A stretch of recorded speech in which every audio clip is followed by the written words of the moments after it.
आज हमें फ़ख्र है, इस बात की खुशी है कि कोना को मसरफियत के बावजूद नायब सदर जमहूरिया इज़्ज़त माब आली जनाब हामिद अंसारी साहब ने जिद्दोजहद तहरी किताब को इफ्तिताह करने के लिए उन्होंने रजामंदी ज़ाहिर की। इसकी रस्म इजराई के लिए उनको तेलंगाना और आंध्र प्रदेश की जानिब से, दोनों हमारे कायदीन की जानिब से और रिजर्वेशन हासिल कर रहे से लाखों नौजवानों की जानिब से आपका खैर मकदम करता हूँ। और इस तकरीब में आपकी इजाज़त से आपके इस ऑडिटोरियम में आए हुए आली जनाब गुलाम नबी आज़ाद साहब, leader of the opposition Rajya Sabha को खुशामदीद के साथ साथ जाना Reddy, leader of the opposition से गुजारिश करता हूं कि वो साहब को फूल का गुलदस्ता पेश करें।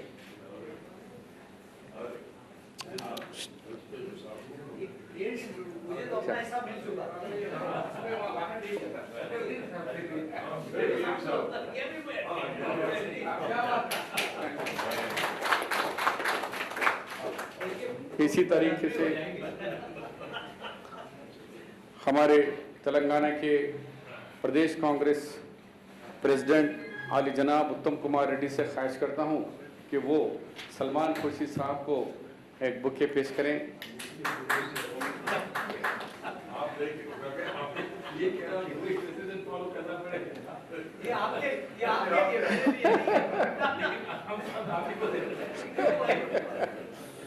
अभी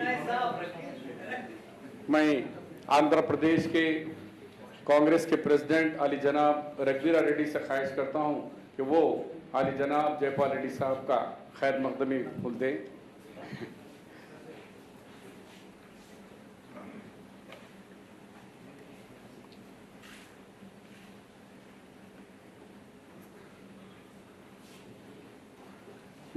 आज बहुत ही खुशी का दिन है क्योंकि ये रिजर्वेशन जिद्दोजहद, ये लड़ाई बहुत पुरानी है।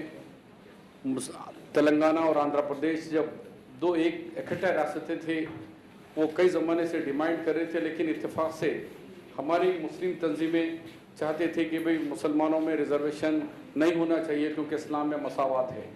उसके बाद काफ़ी जिद्दोजहद के बाद मुसलमानों ने महसूस किया कि नहीं, हमें भी रिजर्वेशन होना चाहिए।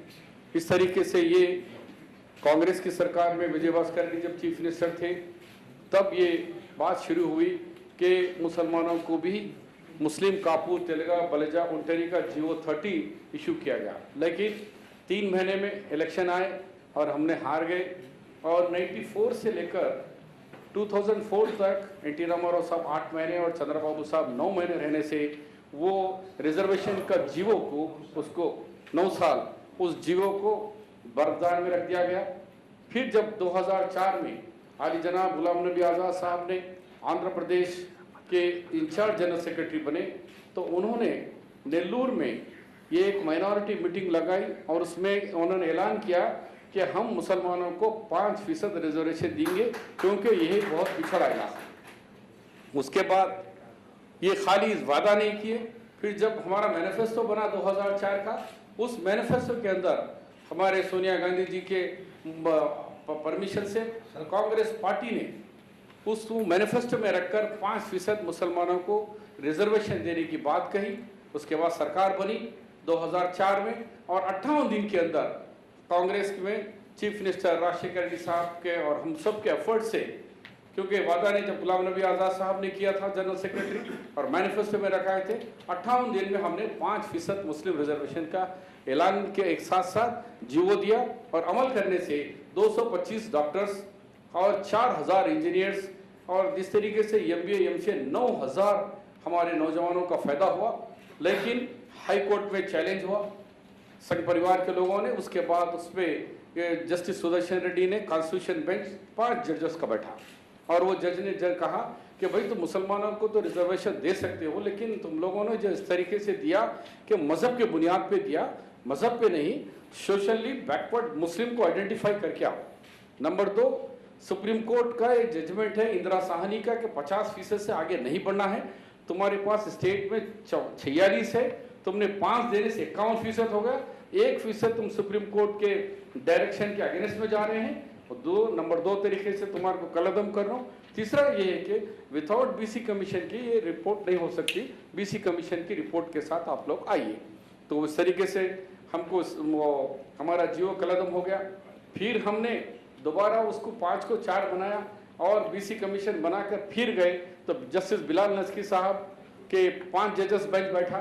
उन्होंने कहा कि भाई ये तो ठीक है, रिजर्वेशन के काबिल जो लोग हैं वो दे सकते हैं, लेकिन फिर यहाँ पे भी मजहब की पूरे मुसलमानों की बात कर रहे हो तुम लोग, ग्रुप्स आइडेंटिफाई नहीं करे, इसलिए ये जो सर्वे है वो सही सर्वे नहीं है, इसलिए इसको दोबारा सर्वे करके आओ। लिहाजा इसको उन्होंने भी कलअदम करार दिया। फिर 2007 में असेंबली में बिल रखे, असेंबली में मैंने राष्ट्रीय गवर्नमेंट कांग्रेस की तरफ से असेंबली में 3 दिन बहस करने के बाद हमने मुसलमानों में भी सोशली एजुकेशनली बैकवर्ड लोगों को, जिसमें से 7 लोगों को निकाल दिया गया, सैयद, मुगल, अरब, पठान, ईरानी, नवायत, इन लोगों को निकालकर बाकी के तमाम मुसलमानों को रिजर्वेशन दिए, जिसको में 7 जजेस फिर चैलेंज हुआ। और अब जो हाई कोर्ट के सुप्रीम कोर्ट के जज है जस्टिस अनिल धावे साहब के साथ 7 जजेस बैठे, उसमें 3 हमारे फेवर में दिए, 4 हमारे अगेंस्ट दिए। फिर सुप्रीम कोर्ट में आया, सुप्रीम कोर्ट में 2010 में justice Balakrishna chief justice of India की उन लोगों के अंतक सब लोगों के जितने लोगों ने मदद किए, आज उन सबको भी मैं उनको सलाम करता हूं, उनका शुक्रिया अदा करता हूं कि 3 जजेस के बेंच ने कहा कि जो आंध्र प्रदेश ने चल रहा है और जो जजमेंट के अगेंस्ट में स्टे देते हुए इसको जारी रहने का काम दी। इसकी वजह से एक्सीलेंसी आज दोनों स्टेट के अंदर 12 लाख तलबा, उसमें डॉक्टर्स, इंजीनियर्स, MBA, MCA, इस तरीके से आज 12 लाख नौजवान, हाल जनाब दिग्विजय सिंह साहब भी आ चुके हैं। मैं उनसे गुजारिश करता हूं कि जनाब सुधाकर रेड्डी साहब, उनका जिस तरीके से 12 लाख बच्चों ने डॉक्टर MBBS बनाए, उसके साथ साथ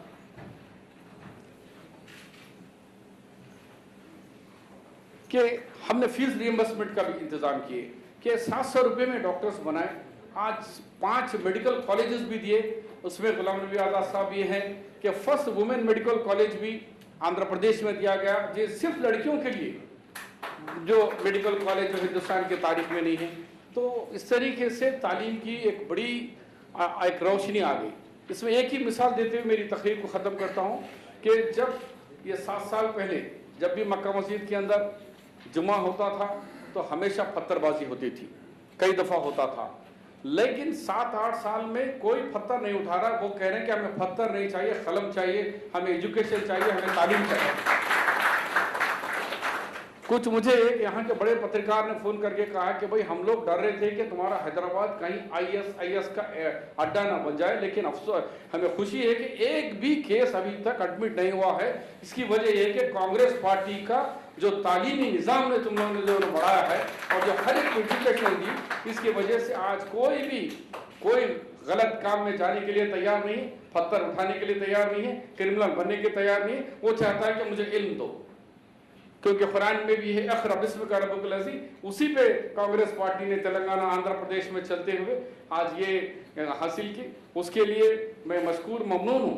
दोनों आज हम फिर कई ज़माने के बाद आफ्टर तेलंगाना आंध्र प्रदेश बिछड़ने के बाद आज आपके सदारत में आपके घर में दोनों तेलंगाना और आंध्र प्रदेश के दोनों कायदीन पहली दफ़ा 3 साल में एक जगह जमा हुए हैं कि इसी के लिए कि ये जो रिजर्वेशन है दोनों रियासतों में चल रहा है और दोनों रियासत सक्सेसफुल चल रहा है। कुछ लोग 12% कह रहे हैं। उसके अंदर जब सुप्रीम कोर्ट के अंदर कॉन्स्टिट्यूशन बेंच बैठा तो हमारी तरफ से सलमान भाई को हमने रिक्वेस्ट किया था। सलमान खुर्शीद भाई ने कहा कि भाई मैं हाजिर हूँ। फिर हमने कहा फीस, तो बोले नहीं फीस दे लूँगा।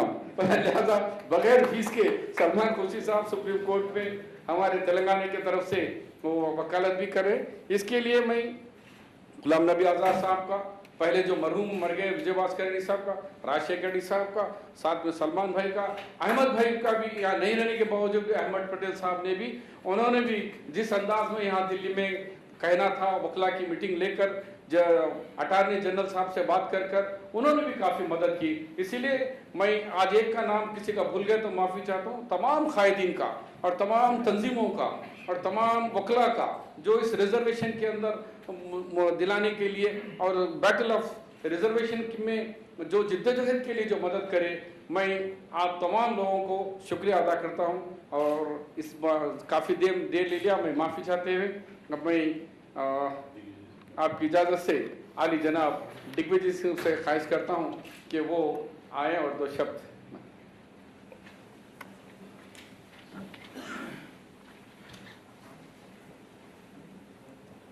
परम सम्माननीय महामहिम उपराष्ट्रपति जी, परम आदरणीय हमारे राज्यसभा में विपक्ष के नेता आदरणीय श्री गुलाम नबी आज़ाद साहब, पूर्व मंत्री आदरणीय श्री जयपाल रेड्डी जी, पूर्व मंत्री आदरणीय श्री सलमान खुर्शीद साहब, भाई शबीर रेड्डी साहब, उपस्थित आदरणीय देवियों और सज्जनों,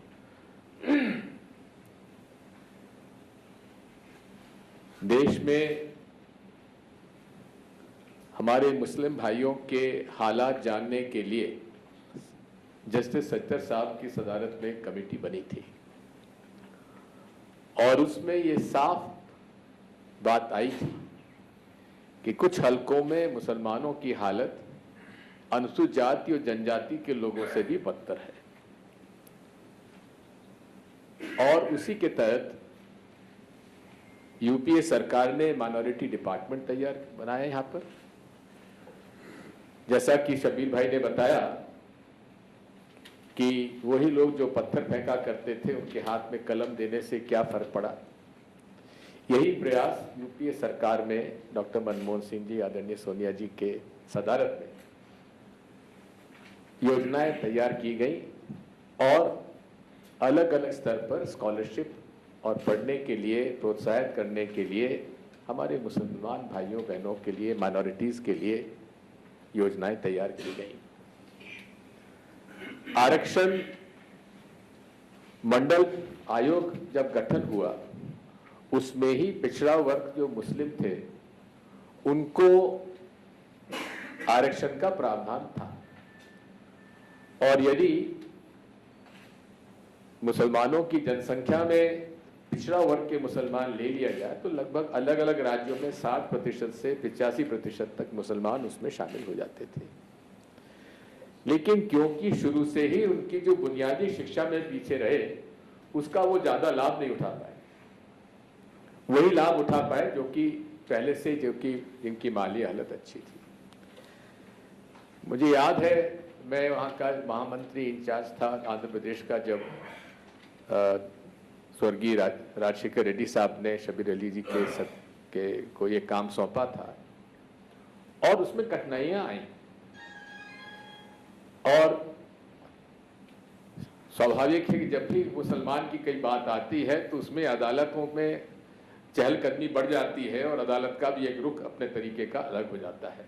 ये कोई मैं किसी की मानहानि में बात नहीं कर रहा हूं, लेकिन एक जो अनुभव हम देखते हैं तो यहाँ पर भी हुआ। लेकिन अब माननीय अदालत के सुप्रीम कोर्ट के हम आभारी इस बात के हैं कि उन्होंने इस पर सुनवाई के साथ साथ जो आरक्षण का निर्णय आंध्र प्रदेश सरकार ने ले लिया था उसको बंद नहीं किया, उसको चालू रखा। यही सबसे बड़ी एक उनके प्रति आभार व्यक्त करते हैं। उसी आधार पर जिस सच्चर कमेटी ने अपनी रिपोर्ट दी थी, रंगनाथन कमीशन ने भी रिपोर्ट दी थी, सलमान साहब हमारे माइनॉरिटी अफेयर्स मिनिस्टर थे, काफी चर्चा हुई थी कि बैकवर्ड क्लासेस में भी सब कैटेगराइजेशन में मुसलमानों को रिजर्वेशन मिलना चाहिए और रीजनेबल बात थी, मिलना चाहिए, क्योंकि जो ओबीसी के अंदर भी केवल 1.5-2% ही मुसलमान उसमें उनको आरक्षण का लाभ हो रहा था।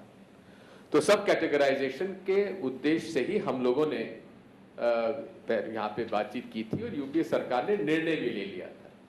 लेकिन फिर वही बात हुई, अदालत में जाकर बात अटक गई। मैं यही कहना चाहता हूं कि इस देश का मुसलमान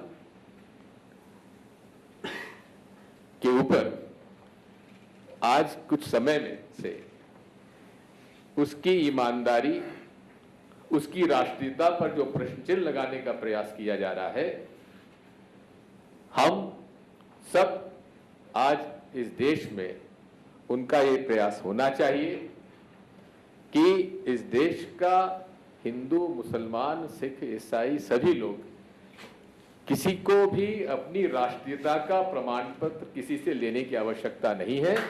हम सब इस देश के प्रति वफादार हैं और अभी अमरनाथ के हादसे में वही सलीम ड्राइवर था जिसने बस के यात्रियों को बचाकर गोलियां खाते हुए भी उसने हाथ निकाल लिया। यही और वो अमरनाथ यात्रा जिसको बूटा मलिक ने, जो कि मुस्लिम गुजर था, उसने ही अमरनाथ के शिवलिंग को जाके देखा था और आज तक उसके परिवार को उसकी चढ़ोतरी का हिस्सा मिलता है। ये हिंदू मुस्लिम एकता का प्रमाण इस देश का है जो हमें आज सुनने को नहीं मिलता। मैं शबीर भाई को बहुत बधाई देता हूं, हजारों बच्चों का भविष्य उन्होंने सुधार दिया। आज महरूम हमारे लेट राजशेखर रेड्डी साहब को भी मैं बधाई देता हूं। उनका ये पॉलिटिकल कमिटमेंट था जिसकी वजह से ये लागू हुआ। कर्नाटक और केरला में तो पहले से मिल भी रहा था, तो इसलिए मैं समझता हूं कि उन्होंने जो आज ये किताब लिखी है, वाकई में ये हिंदी में भी इसका अनुवाद होना चाहिए ताकि दूसरे लोगों को भी इसका पूरा लाभ मिले। In the office of the Vice President, I'm not glad, but our Vice President will be soon emancipated from the shackles of the office of the Vice President. I'm waiting for your impending freedom, sir, so that we can also revel in that. You see, but at this moment, we can't misuse your premises. But there are also people belong to other castes, it's other parties. This is not a political question. In India, we try to reduce everything to a political question. When the Gujarati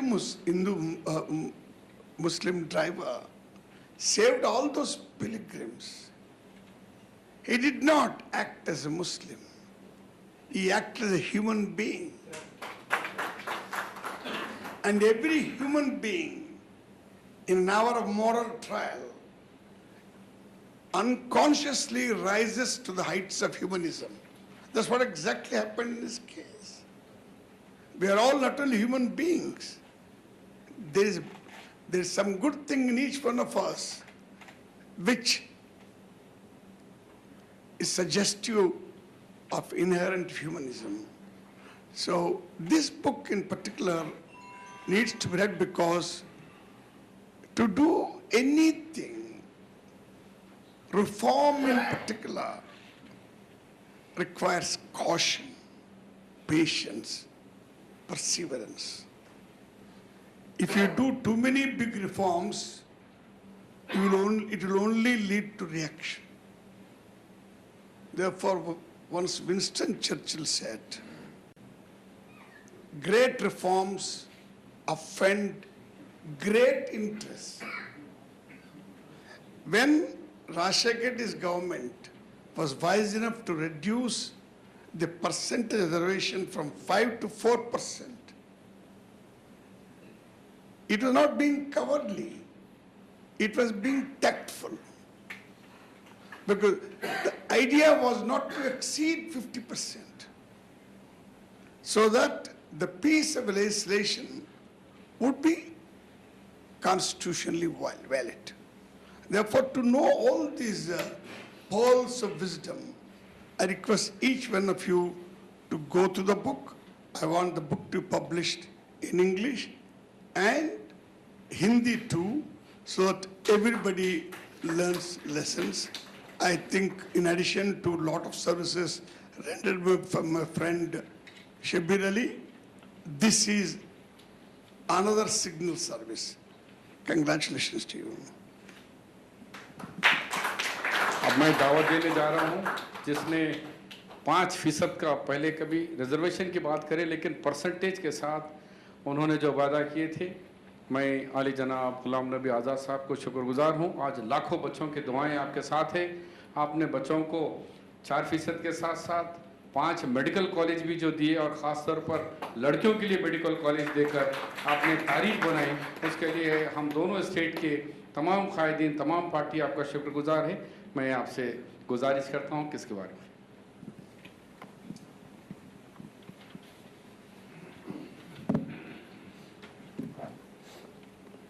आली जनाब नायब सदर जमहूरिया हिंद जनाब हामिद अंसारी साहब, जनाब जयपाल रेड्डी साहब, जनाब दिग्विजय सिंह साहब, जनाब सलमान खुर्शीद साहब, यहाँ बिछड़े हुए दोस्तों को मिलाने के लिए मेरे ख्याल में इससे और मौजू जगह कोई हो नहीं सकती थी, और मौजू मौका भी नहीं हो सकता। आप तीनों उर्दू अच्छी तरह से जानते हैं।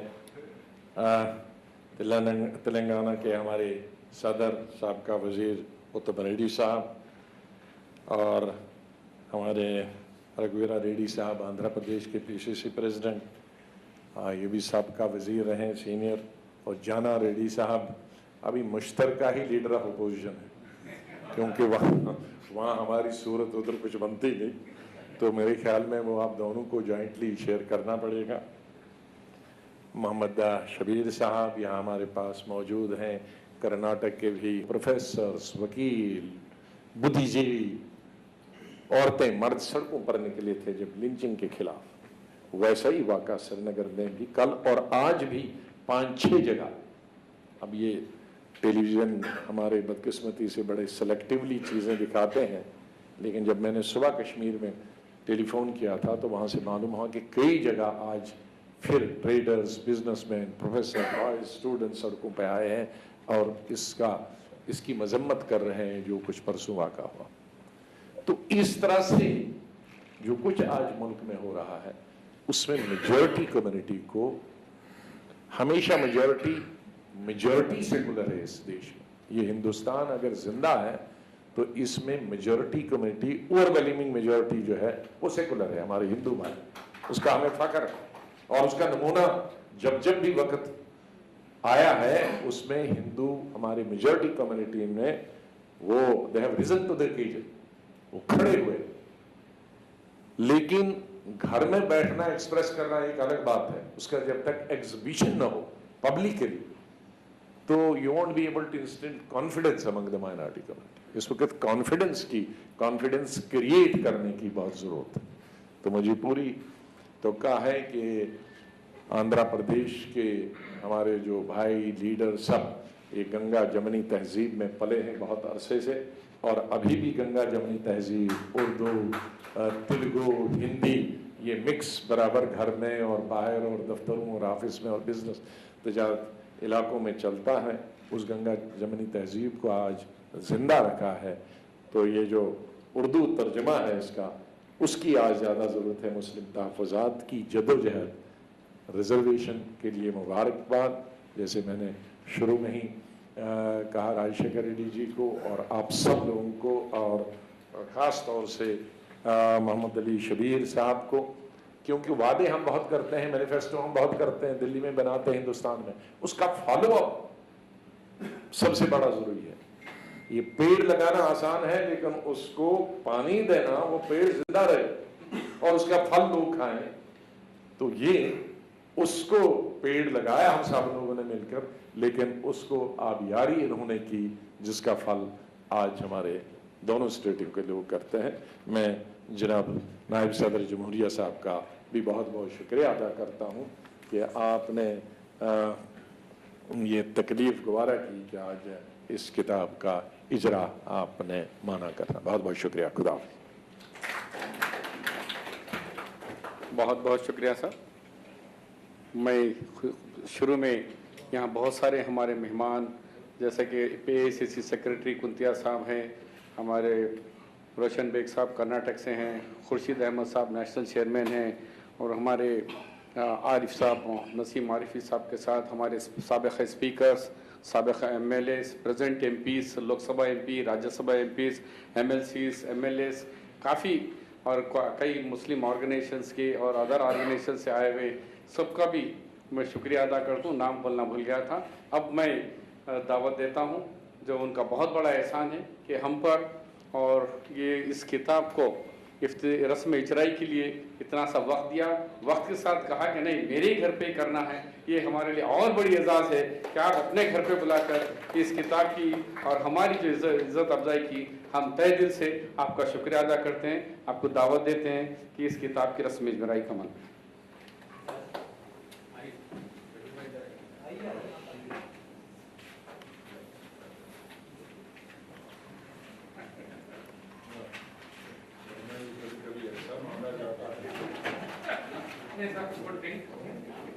आपकी ट्रेनिंग है ना आपको।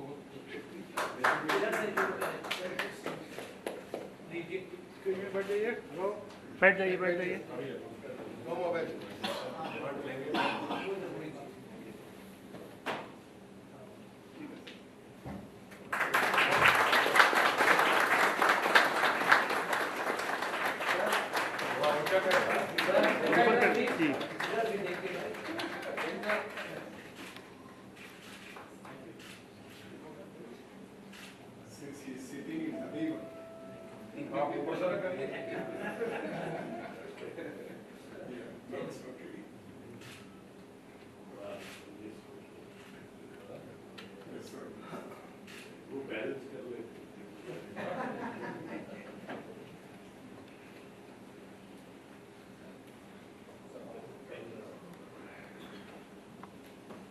बहुत बहुत शुक्रिया साहब, आपने इस किताब के रस्म अंजाम दिए। अब हम सब आपके खिताब के लिए सब देख रहे हैं और पे तो तहे दिल से, क्योंकि ये किताब बहुत दिन भी हो गई थी। आज़ाद साहब ने कहा कि नहीं हम लोग एक्सेलेंसी वाइस प्रेसिडेंट साहब से ही कराएंगे ताकि देश में भी मालूम हो, दूसरे रियासतों में इसका मैसेज जाए। और इंग्लिश में भी किताब के लिए आपने कहा है हम ज़रूर इंग्लिश और हिंदी के अंदर भी इसको मुकम्मल करेंगे। अब मैं दावत खिताब देता हूँ नायब सदर जमहूरिया हिंद आली जनाब इज़्ज़त माब हामिद अंसारी साहब।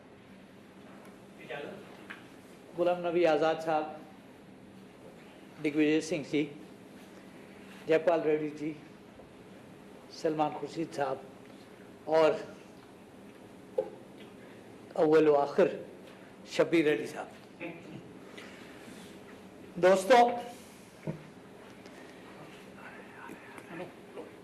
जो कुछ कहना था मुझे बड़ी हद तक बहुत वजाहत के साथ कहा जा चुका है, इसलिए मेरा काम कदरे आसान हो गया। बात बहुत आसान है, बहुत छोटी सी है। सवाल सिर्फ ये है कि क्या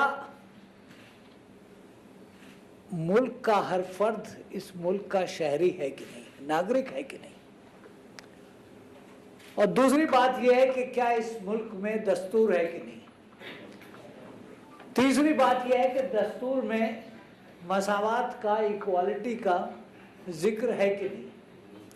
अगर ये तीन चीज़ें हैं और चौथी चीज़ साथ साथ ये कि जस्टिस भी होगा, अदल भी होगा और भाईचारे को फ़रोग़ दिया जाएगा, तो अगर ये सब चीज़ें हैं तो फिर शहरी नागरिक जो है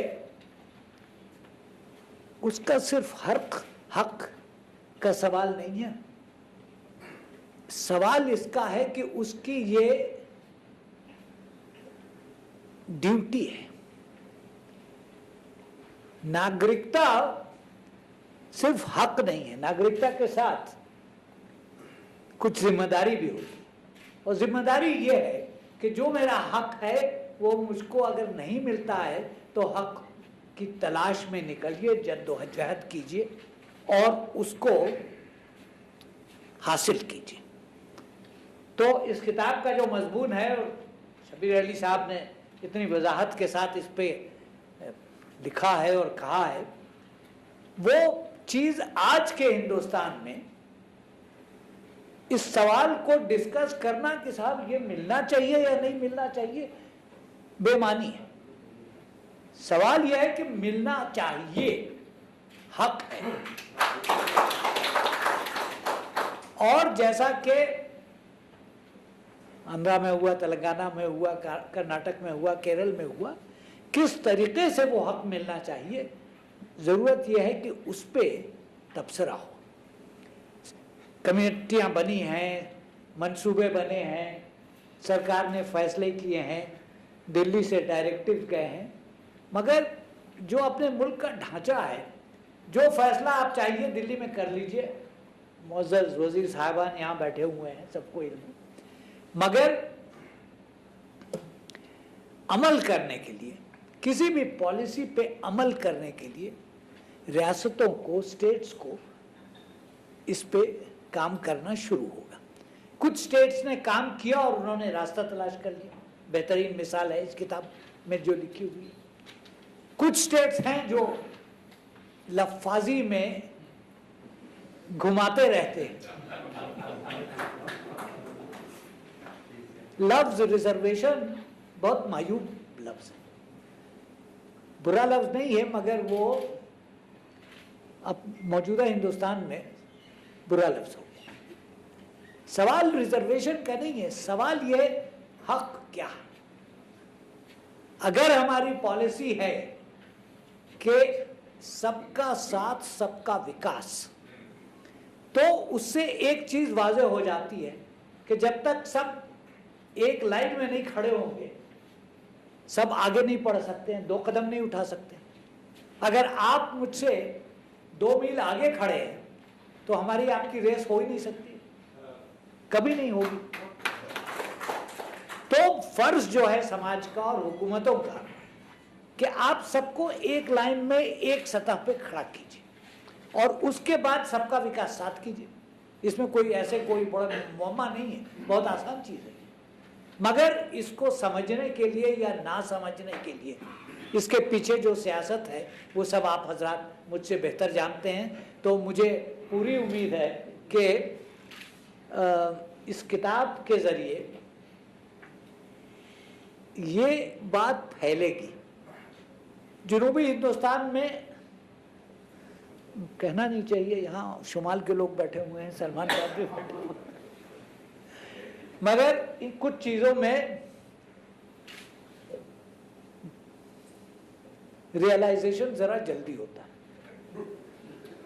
तो केरल में उन्होंने अपने तरीके से किया, कर्नाटक में अपने तरीके से किया, तेलंगाना और आंध्रा में अपने तरीके से किया। तमिलनाडु में भी 2%। जी, तमिलनाडु में भी।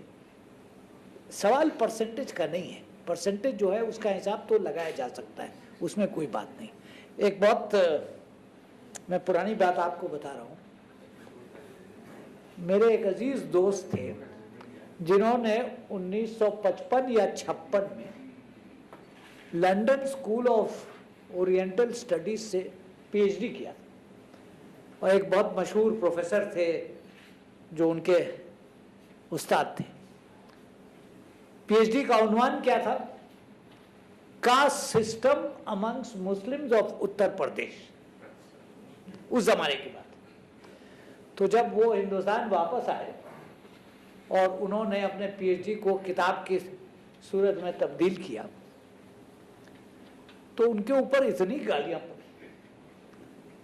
वो इत्तेफाक से फरंगी महल के खानदान से थे कि किस खानदान का फर्द कैसी बात कर रहा है। वो बेचारे घबरा के हिंदुस्तान छोड़ के चले गए और जिंदगी भर बाहर रहे। मगर वो उस जमाने की बात है कि मुसलमानों में मसावत है, इसलिए पसमानदगी नहीं है। मसावत अपनी जगह पे, पसमानदगी एक हकीकत है। तो अगर पसमानदा तबके के लोग हैं, जो भी उनका धर्म हो, जो भी मजहब हो, तो समाज का फर्ज जो होता है वो ये है कि उनको सपोर्ट करे, उनको एक लाइन में खड़ा करे ताकि सब साथ चल सके। यही फ़र्ज़ है, ये कानूनी फ़र्ज़ है, दस्तूरी फ़र्ज़ है, और मुझे पूरी उम्मीद है कि आइंदा वक्त में बावजूद मुश्किलात के इस रास्ते पर कानूनी तरीक़े से लोग काम करेंगे और अपना हक हासिल करेंगे। मैं शबीर साहब को मुबारकबाद देता हूँ कि उन्होंने ये काम करके एक रास्ता दिखाया। शुक्रिया।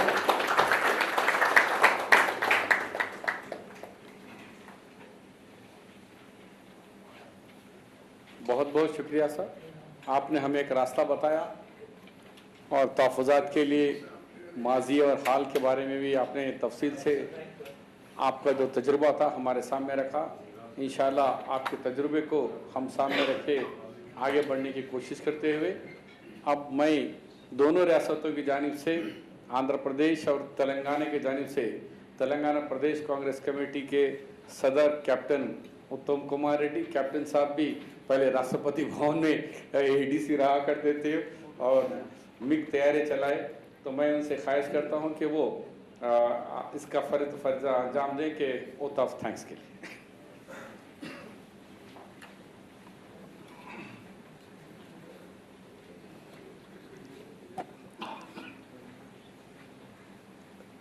Honorable Vice President of India, Janab Hamid Ansari Saab, distinguished guests, distinguished friends, it is indeed a privilege and an honor to propose a vote of thanks in such an august gathering.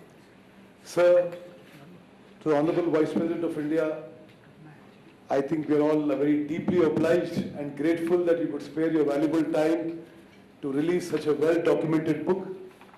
And I was hearing you for the first time, sir, and I'm really, really inspired by what you're speaking today. And we really are honored that in this august institution of the Vice President of India's office, that such a well-documented book has been released. Thank you very much, sir, for sparing your valuable time.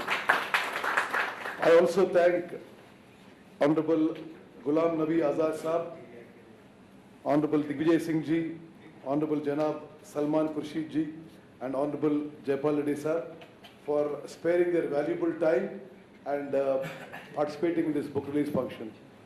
Lastly, I must heartily congratulate and thank Shabir Ali Saab for bringing out this extremely well-documented book. And I'm sure for many states in India, this will be a path-breaking way to see the procedure and the way the reservation was done in the combined state of Andhra Pradesh. I heartily congratulate him, and really in such an august gathering this book is released. I think it's very appropriate. Heartiest congratulations to Shabir Ali Saab. I also congratulate thank many of the guests who have come all the way from Hyderabad for this book release function. I thank the staff of the Vice President's office and media friends. Thank you very much.